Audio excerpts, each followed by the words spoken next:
There is a silence that belongs to distance, a quiet that is measured in billions of miles and in decades of travel. Let us follow a lonely traveler on the greatest journey ever undertaken, a journey into that profound and patient silence. In the late summer of 1977, two spacecraft left our planet. They were called Voyager 1 and Voyager 2. They were small, robotic emissaries, about the size of a small car, bristling with instruments and antennae. Their mission was to explore the outer solar system, to visit the gas giants, worlds known to us then only as faint, blurry disks in our most powerful telescopes. It was a mission of profound ambition, made possible by a rare celestial alignment, a planetary geometry that occurs only once every 175 years, allowing a single craft to swing from one giant planet to the next in a gravitational dance of immense scale. They called it the Grand Tour.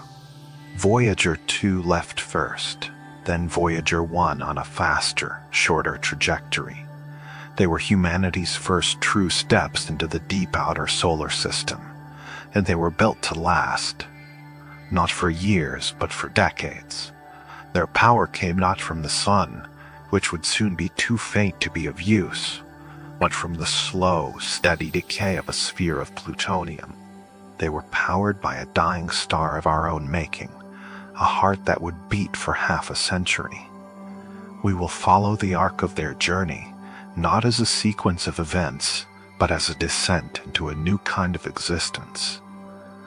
The first part of the journey was through familiar if distant territory. They crossed the orbit of Mars and navigated the asteroid belt, a river of rock and dust that they passed through with improbable grace. 2 years after leaving home, they arrived at Jupiter. The encounter was a revelation. It was a maelstrom of discovery. Jupiter was not a placid, striped ball.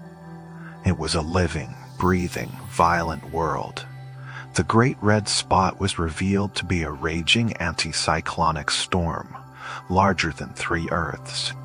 The Voyagers discovered faint, gossamer rings around the planet, and a thin, intense radiation belt that fried some of their instruments. And they discovered that the moons of Jupiter were not dead, silent worlds. They were places of astonishing diversity. Io was a volcanic hellscape, the most geologically active body in the solar system, its surface painted in sulfurous hues of yellow, red, and black. Europa was a world encased in ice, its smooth surface crisscrossed with cracks and ridges, hinting at a vast liquid water ocean hidden beneath. The Voyagers did not stop. They did not linger. They used Jupiter's immense gravity as a slingshot, a cosmic accelerator that bent their path and flung them outwards towards their next destination. 2 more years of silent travel, and they arrived at Saturn, the jewel of the solar system. The Voyagers revealed the true breathtaking complexity of its rings. They were not solid bands, but a system of thousands of individual, shimmering ringlets made of countless particles of water ice. There were strange, dark spokes that seemed to defy gravity, and tiny shepherd moons that carved and sculpted the rings with their gravitational influence. They flew past Titan, a moon larger than the planet Mercury, and found it shrouded in a thick, orange nitrogen, rich atmosphere, a primordial world rich in the organic chemistry that might precede life. Here, the paths of the 2 travelers diverged. Voyager 1, its primary mission complete, used a final gravitational assist from Saturn to hurl itself upwards, out of the plane of the solar system, on a trajectory that would take it directly into interstellar space. Its grand tour of the planets was over. Its journey into the void was just beginning. Voyager 2, however, continued the tour. It was heading into the unknown. No spacecraft from Earth had ever traveled beyond Saturn. For another 5 years it flew in silence. The sun grew smaller and colder. The journey became lonelier. It arrived at Uranus in 1986. The world it found was a strange, serene, and sideways giant. Tipped over on its axis, Uranus rolled through its orbit like a barrel.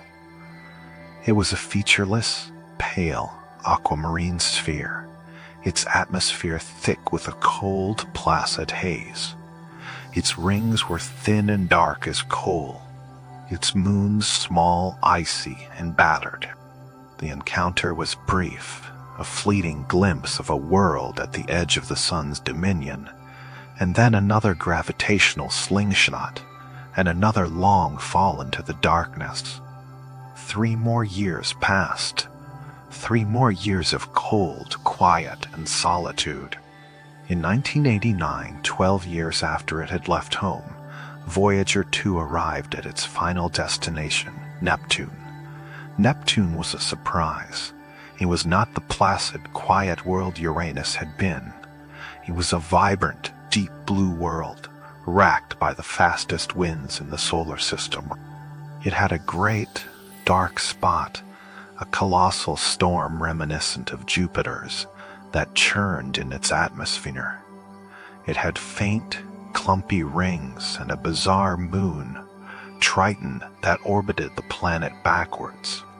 Triton was a cantaloupe, skinned world of frozen nitrogen, with geysers of dark ice erupting from its surface, a captured wanderer from the Kuiper Belt.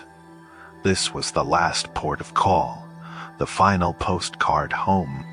After its encounter with Neptune, Voyager 2's trajectory also bent, taking it southwards, down out of the ecliptic plane on its own, lonely path towards the stars. The grand tour was over. The great silence was about to begin. Let us try to imagine their existence now. For more than 30 years since that last encounter, they have been flying. They are traveling at more than 35,000 miles per H-hour, but in the vastness of space their motion is imperceptible. Their world is one of profound and unending emptiness. The sun is now just the brightest star in the sky, its light too feeble to read by, its warmth non-existent. Their instruments, most of them, have been turned off to save power. Their cameras are dark. Their mission is no longer to look at things, but to feel the environment they are in. They are our hands reaching out into the dark, our ears, listening to the silence. They measure the magnetic fields, the cosmic rays, the charged particles of the solar wind. They are mapping the final, invisible frontier of our solar system. In 2012, Voyager 1 crossed a boundary.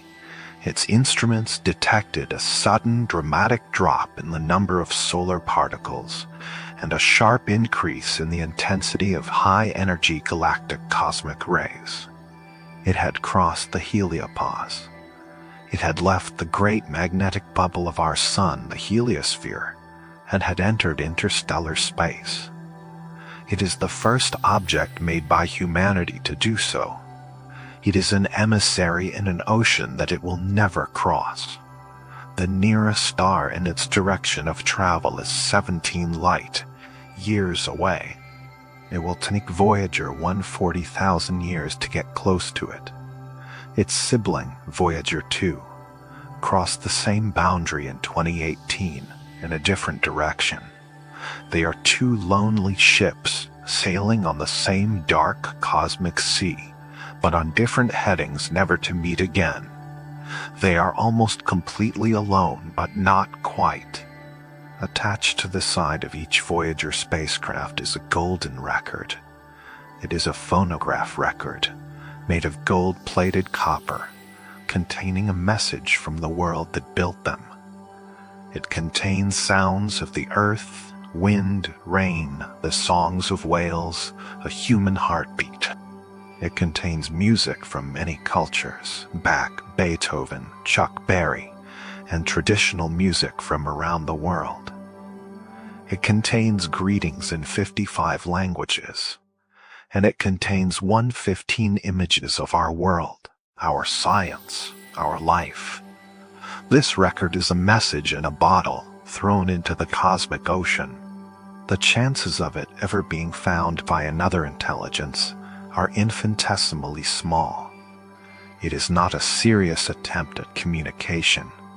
It is an act of hope, a gesture, a statement about who we were in the late 20th century on a small blue planet in an ordinary spiral galaxy.